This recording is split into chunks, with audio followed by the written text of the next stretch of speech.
दोस्तों, क्या आप भी प्रोक्रेस्टिनेशन से परेशान हैं? क्या आपका माइंड इतना ज्यादा प्रोक्रेस्टिनेट हो जाता है कि आप अपने लाइफ में सही डिसीजन नहीं ले पाते? क्या आपका माइंड आपको इतना ज्यादा प्रोक्रेस्टिनेट कर देता है कि आप डिप्रेशन में चले जाते हैं? हेलो दोस्तों, आज की इस वीडियो में मैं लेकर आया हूं दो ऐसे तरीके जिन्हें अगर आप अपने लाइफ में फॉलो करें उस समय जब आप प्रोक्रेस्टिनेट कर रहे हो, तब अगर आपने इन दो टेक्निक्स को फॉलो कर लिया तो आप कुछ ही सेकंड में प्रोक्रेस्टिनेशन के स्टेट से बाहर आ जाएंगे। दोस्तों, बिना देर किए जानते हैं उन दो तरीकों के बारे में जो आपको आपकी लाइफ में प्रोक्रेस्टिनेशन से बाहर लाने में हेल्प करेगा। एंड अगर आप इन टेक्निक्स को कंटिन्यू फॉलो करते हैं तो आप कहीं से भी अपने माइंड को डिस्ट्रैक्ट कर सकते हैं। अगर आपका माइंड में पॉजिटिव थॉट्स नहीं चल रहा है तो आपके माइंड में अगर निगेटिव थॉट चल रहा है, और अगर इन दो तरीकों को या इनमें से कोई एक भी तरीके को अगर आप फॉलो कर ले तो आप निगेटिविटी के स्टेट से अपने आप को बाहर ला सकते हैं और अपने माइंड में पॉजिटिव थॉट्स को सोचने पर मजबूर कर सकते हैं अपने माइंड को। तो चलिए दोस्तों, जानते हैं उन दो तरीकों के बारे में। हमारा नंबर 1 तरीका है 5 सेकेंड रूल। दोस्तों, ये रूल हमें हमारे फिफ्थ सेंस को एक्टिव करने में हमारी हेल्प करता है, और जब हमारी फिफ्थ सेंस एक्टिव होती है तब हमारा माइंड डिस्ट्रैक्ट हो जाता है। अब दोस्तों, इसको आपको फॉलो कैसे करना है?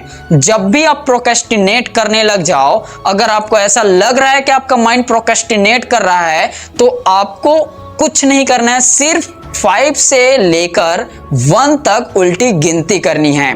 और जैसे ही आप 5 बोले, आपको अपने आसपास के 5 अलग अलग चीजों को देखना है। जैसे ही आप 4 बोले, आपको 4 अलग अलग आवाजों को सुनना है। जैसे ही आप 3 बोले, आपको किसी भी 3 स्मेल का पता लगाना है। जैसे ही आप 2 बोले, आपको किसी भी 2 फीलिंग्स को महसूस करना है। और जैसे ही आप 1 बोले, आपको किसी भी एक टेस्ट का पता लगाना है। दोस्तों, ऐसा करने से आपकी फिफ्थ सेंस एक्टिव हो जाएगी एंड आपका माइंड डिस्ट्रैक्ट हो जाएगा प्रोक्रेस्टिनेशन की स्टेट से। और ऐसा करके आप अपने माइंड को प्रोक्रेस्टिनेशन की स्टेट से डिस्ट्रैक्ट कर सकते हैं एंड उसके बाद अपने माइंड को किसी काम में लगा सकते हैं। फिर आपका माइंड दोबारा प्रोक्रेस्टिनेशन में नहीं जाएगा और आप अपने वर्क को कंटिन्यू पूरे फोकस के साथ कर पाएंगे।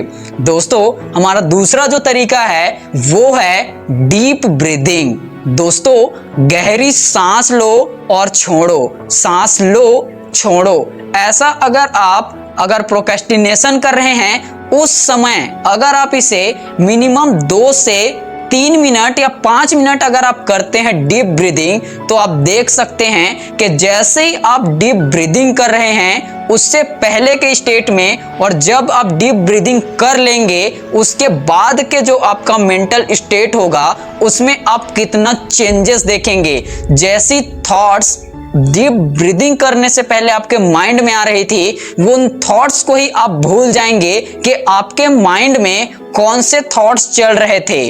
अगर वो थॉट्स निगेटिव थे तो आपका माइंड उस थॉट को ही भूल जाएगा। एंड जैसे आप डीप ब्रीदिंग करने के बाद के अपने थॉट्स को देखेंगे तो उनमें बहुत बड़ा चेंजेस आपको दिखेगा।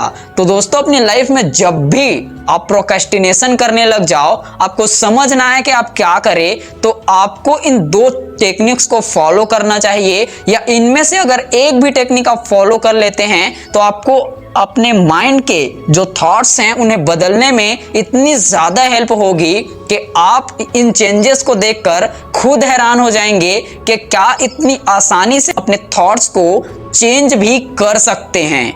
तो दोस्तों, इन 2 टेक्निक्स को जरूर फॉलो करना अगर आप भी अपने लाइफ में प्रोक्रेस्टिनेशन से परेशान हैं। एंड दोस्तों, अगर ये वीडियो पसंद आया हो तो वीडियो को लाइक और चैनल को सब्सक्राइब जरूर करना, क्योंकि आपकी लाइफ को चेंजफुल बनाने में मैं आपकी हेल्प कर सकता हूं। आपको सक्सेस तक जाने में मैं आपकी हेल्प कर सकता हूं।